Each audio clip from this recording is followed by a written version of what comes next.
So hello, fellow not yet Hegelians. I guess if you made it up to this lecture, you are actually Hegelian. And now we can invite you to the secrets of this method. No, I'm just kidding. I mean, I chose this picture from the internet because Schopenhauer used to call Hegel a witcher. So, and in a sense, it makes sense. Because see, he never says something stable. Everything is developing in this kind of dialectics, and you can never nail him down to a propositional position. And that makes his philosophy also so hard to grasp. But I think that is what makes his philosophy true. He cannot be pinned down to a certain utterance simply because utterances are always limiting by the virtue of language, and we need to subscribe to a larger pattern, which is the transition of single propositions into their opposites, and which finally is called dialectics. Nevertheless, we want to read his lectures on the history of philosophy, and the result we have seen the last time we read it together is that the history of philosophy has to be distinguished from contingent occurrences in time. Time is just a form of our intuition, but history in that sense is not located in that time, especially not in the past, but history is something that is with us, and not only in the present, which would also be a mode of time, but in the living present, which relates it to us as a life form. And I think this is really the hard part of understanding Hegel, because many people say, well, yeah, he places the concept as the machinery of the universe, as the underlying engine. But I say no, it's a result of our capacity to think ourselves, and it's exploring who are we as ourselves. And of course, a part of us is the externalization of ourselves into nature. And since we externalize ourselves by the virtues of spirit, by the powers of spirit, we will just find that kind of spirit. We project ourselves, and what we see is how we project ourselves. But let's come to the concrete text. Further comparison between the history of philosophy and philosophy itself. We may appropriate to ourselves the whole of the riches apportioned out in time. It must be shown from the succession in philosophies how that succession is the systematization of the science of philosophy itself. Now, why does that have to be shown? Why do we have to show that the succession of philosophies in the time that preceded us is a particularly necessary history? Because only that method would constitute what we grasp as science. If we just said, and then that happened, and then that happened, and then that happened, we don't do science. And surprise, surprise, that's how many history teachers teach children facts about what has happened. And I believe that is wrong. But a distinction is to be noted here. That which first commences is implicit, immediate, abstract, general. It is what has not yet advanced. The more concrete and richer comes later, and the first is poorer in determinations. So what we always discover first is the abstract, and only then the concrete. And this is kind of weird, because normally we expect it the other way. We think that what we find first is concrete, and then we abstract it with our minds. But Hegel has a different interpretation of that. And he says, this may appear contrary to one's first impression, but philosophic ideas are often enough directly opposed to ordinary ideas, and what is generally supposed is not found to be the case. It may be thought that what comes first must be the concrete. And he comes with an example for this. The child, for instance, as still in the original totality of his nature, is thought to be more concrete than the man. Hence, we imagine the latter to be more limited, no longer forming a totality, but living an abstract life. So this is what we usually assume. We think, yeah, the child is way more concrete, and then the older we get, we deal with abstract theories like math. And then we say, well, you have to be like a child, like in The Little Prince.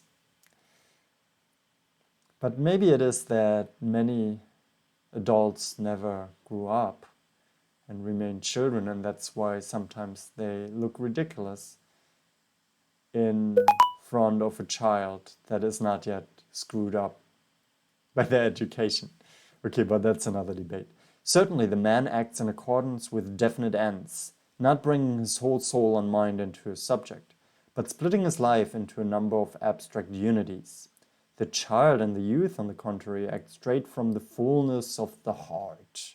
Feeling and sense perception come first, though last, and thus feeling appears to us to be more concrete than thought, or the activity of abstraction and of the universal. So this is just an explanation why we see the child as being more concrete than the man. In reality, it is just the other way. The sensuous consciousness is certainly the more concrete, and if poorer in thought, at least richer in content.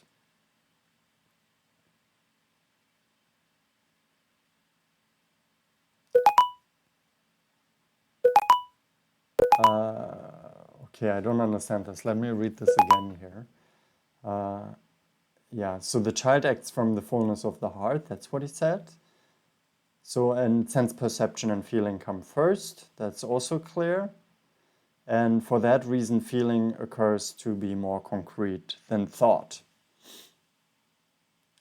And activity of abstraction and of the universal is something that is related to adults. So and then he says, in reality, it's just the other way. So he says, now it's the other way. So I guess he still refers to the child, right? Or maybe it's a larger argument, because what he says here is that sense certainty is certainly more concrete because it is richer in content. So maybe he wants to spin another argument out of this, because so far I don't see how it is a contrary to what he has said before. We must thus distinguish the naturally concrete from the concrete of thought, which on its side, again, is wanting in a sensuous matter. Okay, so he says we have here two kinds of concrete, the naturally concrete and the concrete of thought. So yeah, that which is given to us in the senses is rich in content and in that sense concrete, but it's not as concrete as the thought, and that's what we are going to discover now. The child is also the most abstract and the poorest in thought. As to what pertains to nature, the man is abstract, but in thought he is more concrete than the child. Man's ends and objects are undoubtedly abstract and general affairs, such as maintaining his family or performing his business duties, but he contributes to a great objective organic whole, whose progress he advances and directs.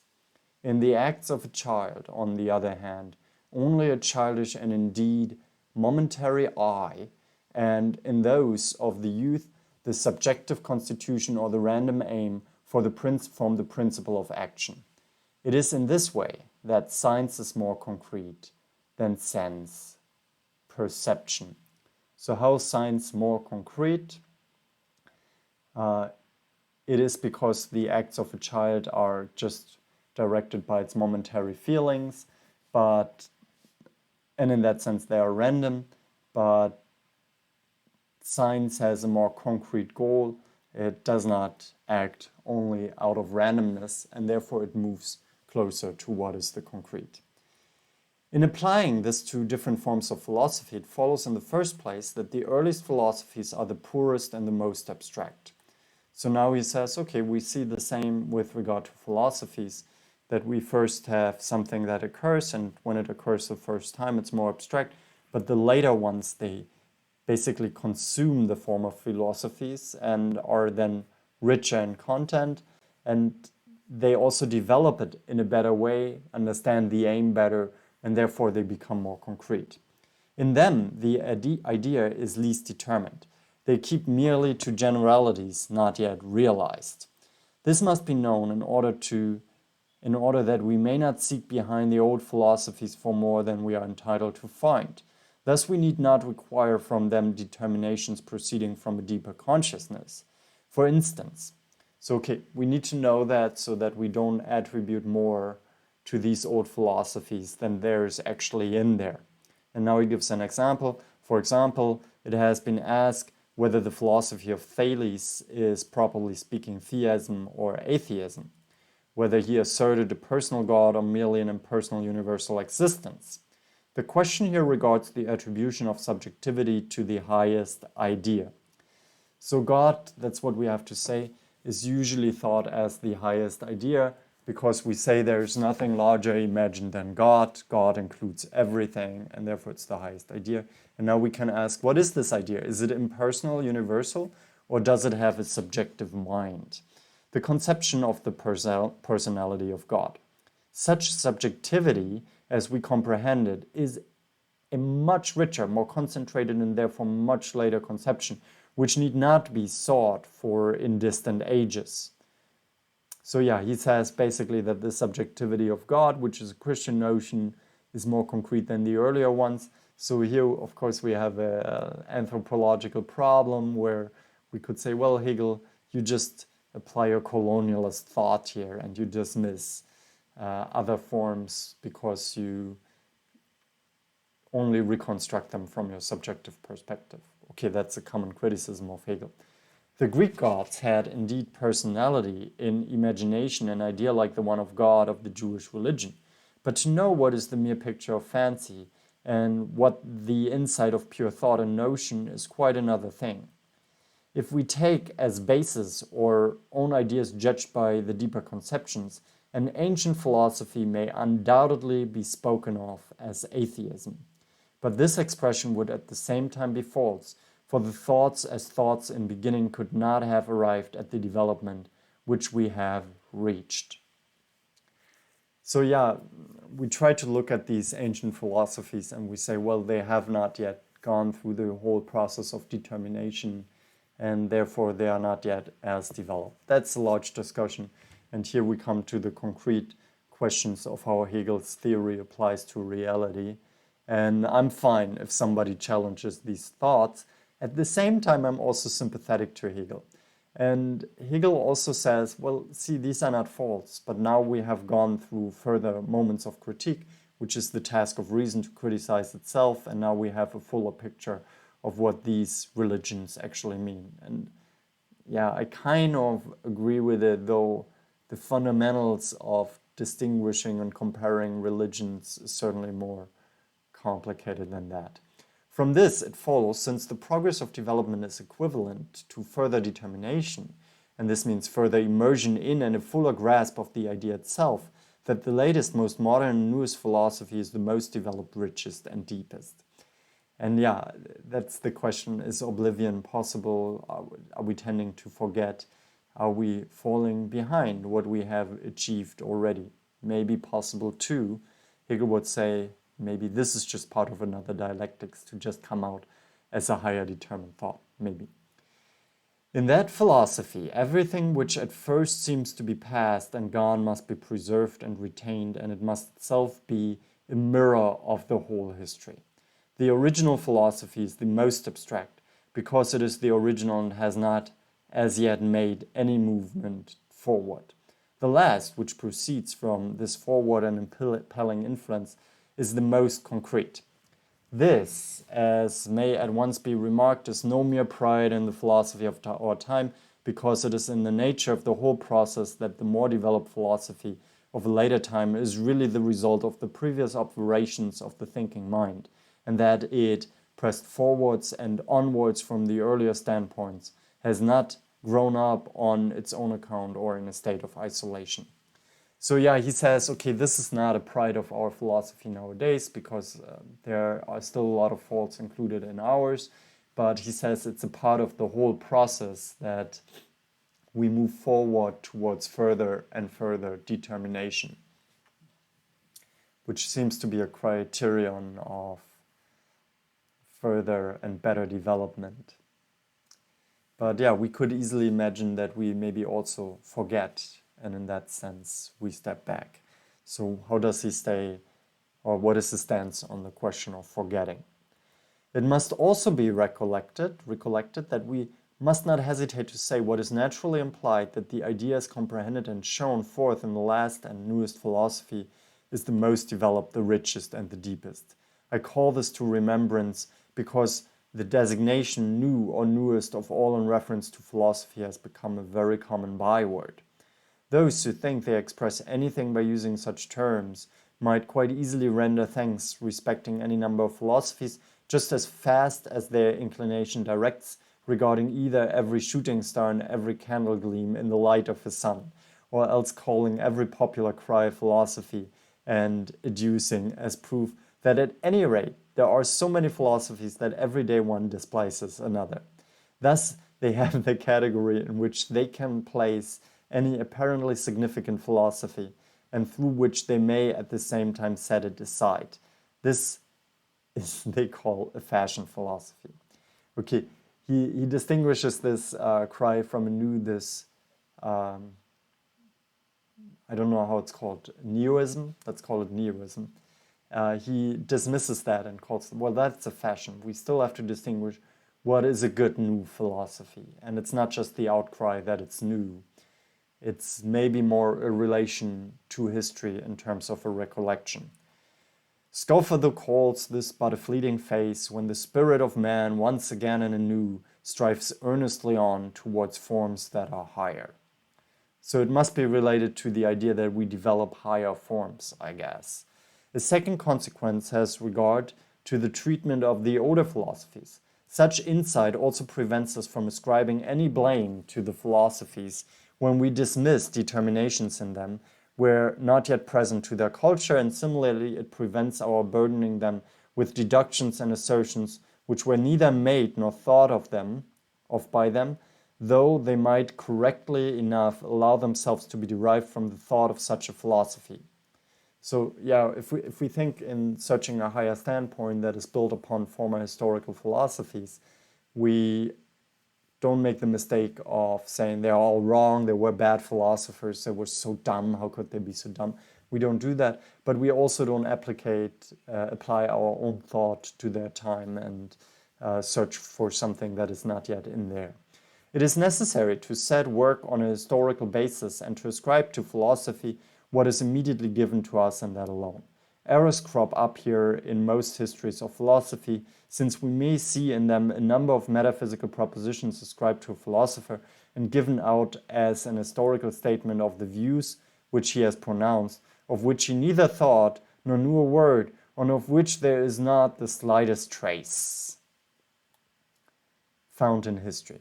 Thus, in Bruckner's Great History of Philosophy, a list of 30, 40, or 100 theorems are quoted from Thales and others, no idea of which can be traced in history as having been present to these philosophers. There are also propositions in support of them, and citations taken from discussions of a similar kind with which we may occupy ourselves long enough.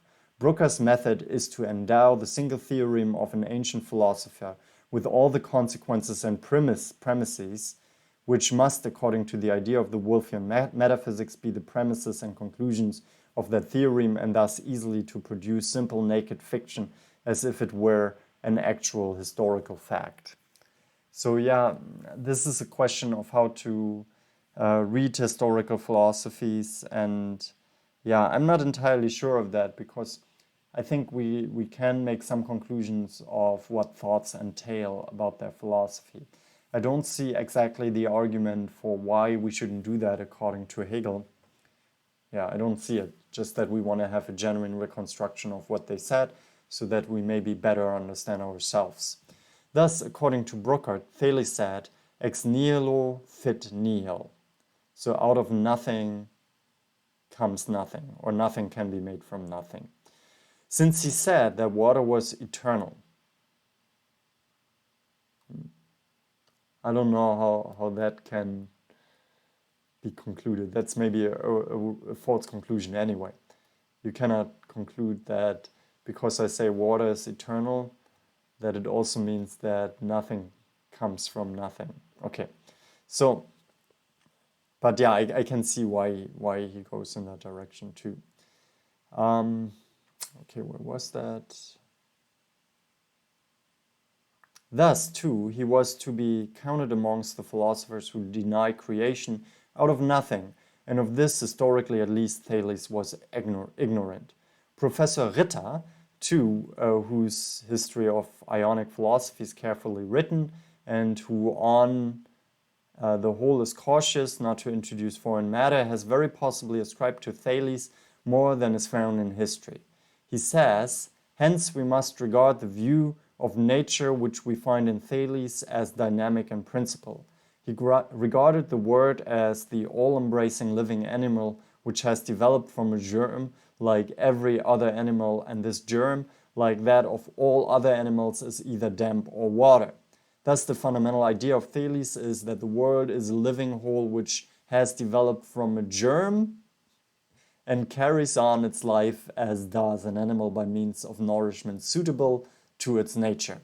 This is quite a different account from that of Aristotle, and none of it is communicated by the ancients regarding Thales.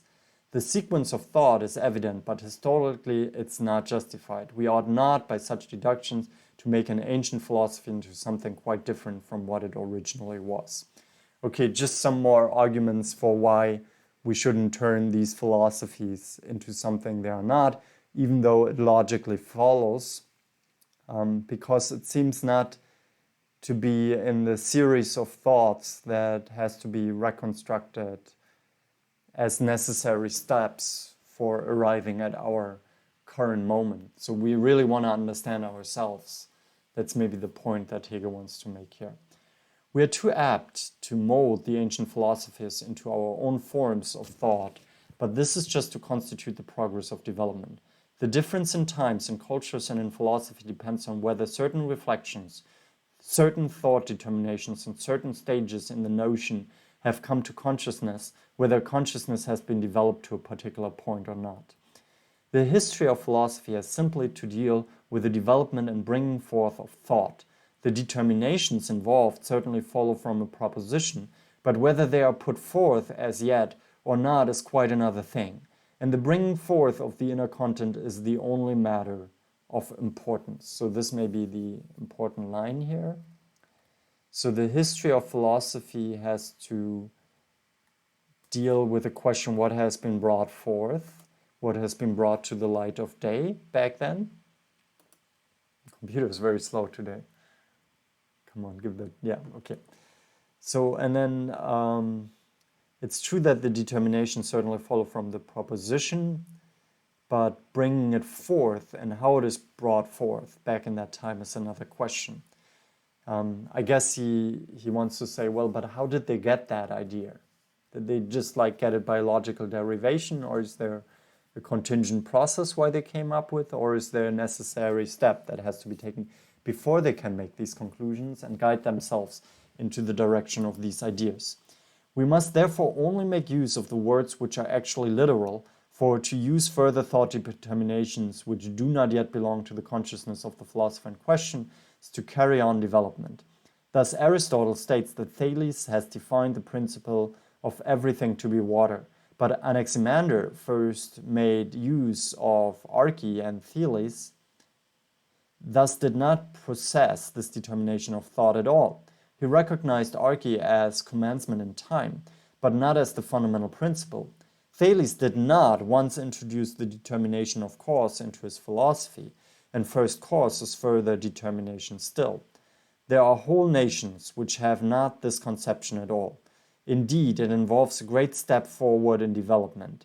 And seeing that difference in culture on the whole depends on the difference in thought determinations which are manifested, this must still be more with respect to philosophies. Oh. So I wonder what is like here. Does he discuss the progress that Anaximander or Arche did? I don't know who's Arche.